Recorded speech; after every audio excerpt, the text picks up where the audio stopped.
dan sabda Nabi sallallahu alaihi wasallam, barang siapa tiada menegakkan itu, makna itu berarti salat. Barang siapa tidak menegakkan itu, akan dia seseorang itu sembahyangnya daripada berbuat jahat dan mungkar, niscaya tidak menambahi akan dia daripada Allah, melainkan jauh. Artinya kata Nabi sallallahu alaihi wasallam, siapa yang dia itu melakukan salatnya, ibadahnya, tetapi di dalam salatnya itu tidak dapat dia jadikan untuk memberantas perbuatan jahat dan mungkar, maka tidak akan bisa dapat menambahi kedekatannya kepada Allah. Hanya melainkan jauh saja yang dia dapat. Tuh, bila ada dia salat tapi mungkar jalan terus, berbuat maksiat jalan terus, berbuat jahat jalan terus, maka yaitu bukan dekat kepada Allah, malah jauh. Dia ibadah.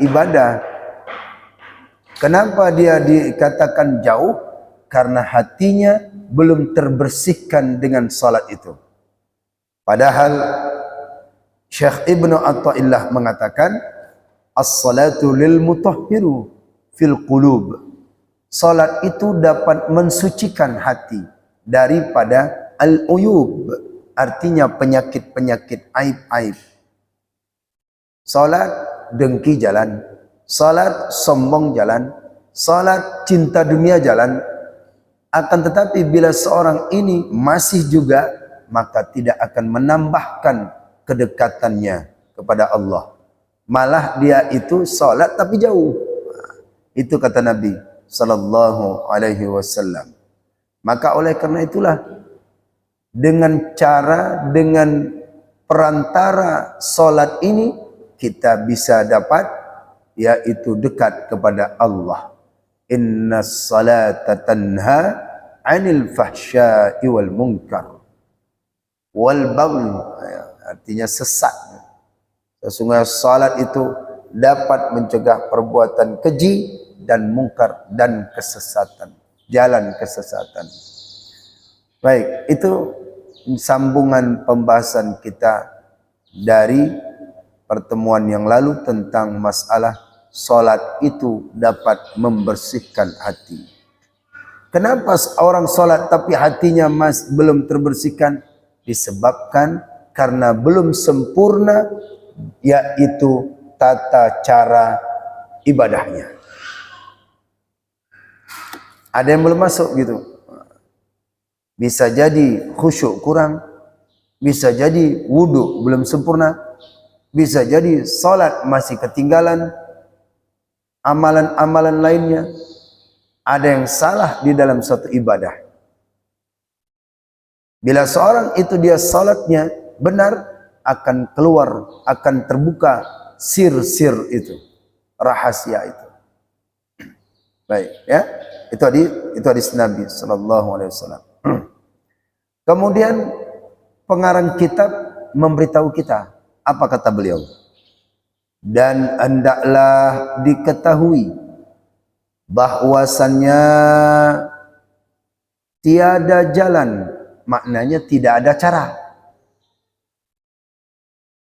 Dan hendaklah diketahui bahwasannya tiada jalan atau tidak ada cara dalam masuk kepada sembahyang itu, melainkan kemudian daripada telah suci zahirnya dan telah suci batinnya daripada segala najis.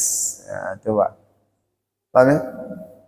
Bagaimana bisa masuk dia kepada salat yang benarnya sementara najisnya di pakaian, di badan, di tempatnya saja masih bernajis? Akan diterima.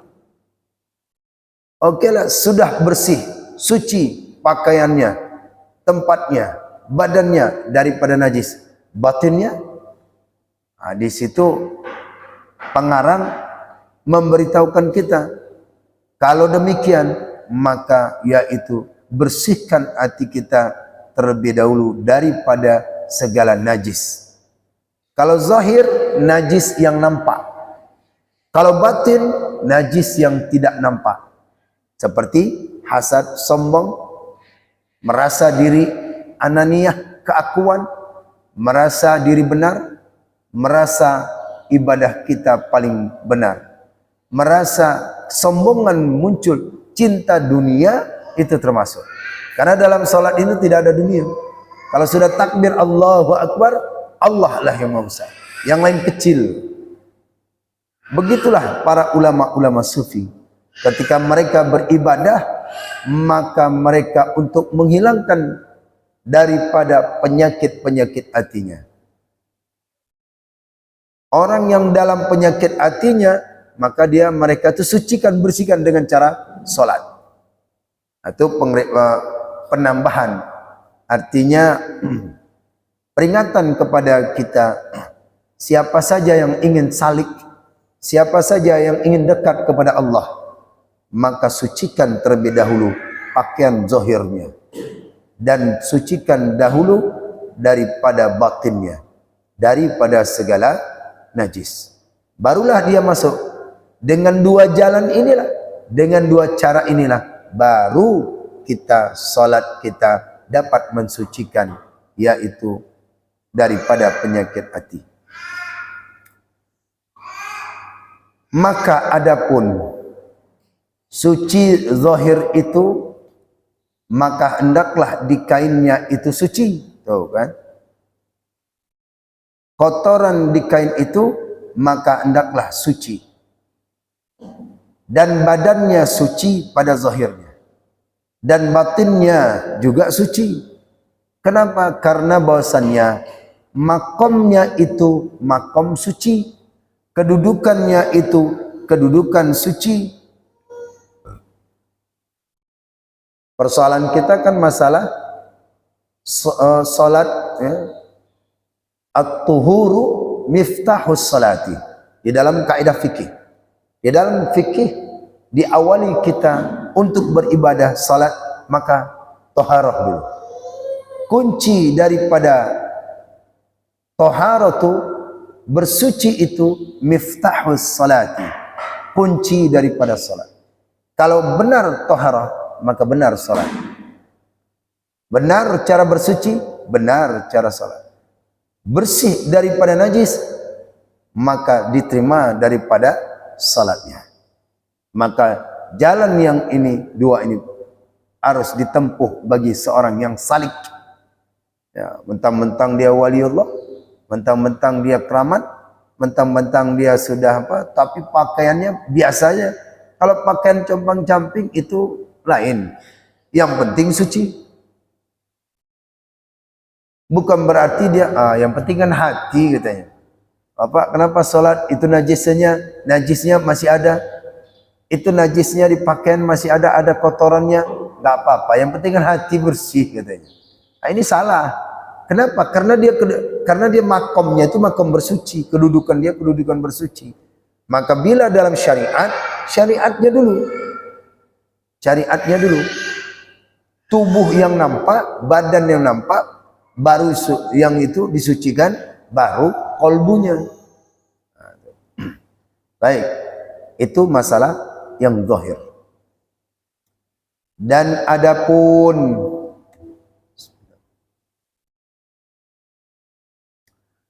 adapun suci batin itu, maka sucinya daripada barang yang lain daripada Allah Ta'ala. Maksudnya barang yang lain, barangnya sesuatu yang selain daripada Allah. Kalau ada orang di dalam hatinya ini selain daripada Allah, kotor, berarti najis. Ya, harta, kedudukan, tata, kemudian semua yang kita miliki masuk ke dalam hati, berarti dia itu telah memasuki dalam hatinya selain daripada Allah. Allahu Akbar. Teringat kita, sepatu, sendal basah, teringat di kamar mandi jamnya, berarti dia memasukkan selain daripada Allah. Kalau demikian berarti dia itu membawa penyakit hati. Dan adapun suci batin itu, maka sucinya daripada barang yang selain daripada Allah Ta'ala. Maka apabila telah suci engkau dan berkehendak engkau akan berdiri di hadapan hadirat Allah Ta'ala, maka dirikan olehmu seperti berdiri pada hari kiamat, pada hari berdiri segala manusia bagi Tuhan Rabbul Alamin. Begitu. Kalau dalam kitab Jauhar Mauhub, seorang itu apabila dia ingin berhadap dengan Allah, maka mendengar azan itu, mulainya khusyuknya mendengar azan, maka dengar seolah-olah tiupan sangkakala daripada malaikat Israfil. Kalau orang yang mengerti itu, langsung takut dia, merasa bergegas pergi ke masjid mendengarkan azan. Maka bagi seorang salik demikian, ketika mereka itu salat dan berdiri, maka engkau seolah-olah berdiri di hadapan Allah, di hadirat Allah Ta'ala, dan kedudukanmu pada saat itu dalam keadaan huru hara kiamat. Engkau berhadap kepada Rabbul Alamin, engkau berhadap kepada Malik Yaumiddin, Raja yang memiliki segala daripada pembalasan itu. Di situ muncul khusyuk, tidak ada yang lain. Ini orang-orang yang ingin salik betul-betul diperingatkan oleh Syekh Ibn Athaillah Al-Askandari. Ya, makanya syaitan itu tak mau kita khusyuk. Syaitan itu tak mau kita itu benar-benar sholat. Tidak dapat kesempatan dia menggoda anak Adam ketika berwudu, maka dia pergi karena mendengarkan iqamat itu. Pergi dia mendengarkan iqamat. Setelah iqamat balik lagi digodakannya anak Adam supaya tidak khusyuk. Setidaknya di dalam khusyuk ibadah itu hudur. Mana hudur itu? Kosongkan hatinya hanya kepada Allah. Jangan ada di dalam hatinya itu selain daripada Allah. Bagaimana caranya? Berdirilah engkau seolah-olah engkau berdiri pada hari kiamat berhadap dengan Allah Rabbul Jalil. Berada engkau di hadapan Allah, yaitu Rabbul Alamin, Raja daripada segala pembalasan. Demikian. Alasan kenapa? Karena bahwasannya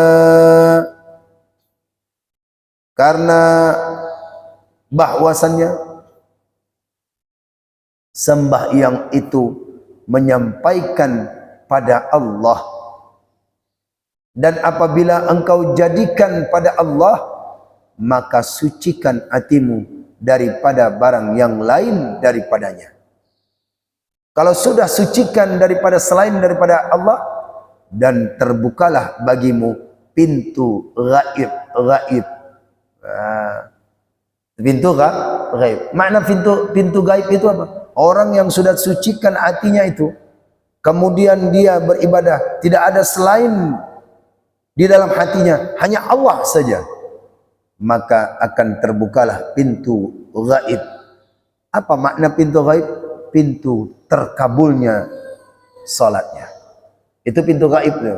Bukan begitu kita salat langsung kita pergi ke alam gaib. Bukan. Maknanya itu salat kita diterima. Maknanya salat kita diterima. Makanya ulama-ulama salaf terlebih dahulu, mereka itu bila melakukan pensucian hati, mereka coba itu dengan cara salat. Cara salat. Anak ayat itu jelas, innas salata tanha anil fahsya. Baik penyakitnya itu yang terlihat maupun tidak terlihat. Fahsya itu keji itu. Fahsya itu adalah keji. Baik, itu perkara kata Syekh Ibnu Athaillah, as-salatu mutahhiratul lil qulubi wa istiftahtu babul uyubi. Salat itu dapat mensucikan hati dan dapat membukakan segala yang gaib. Maknanya gaib, membukakan terkabulnya daripada salat seseorang itu.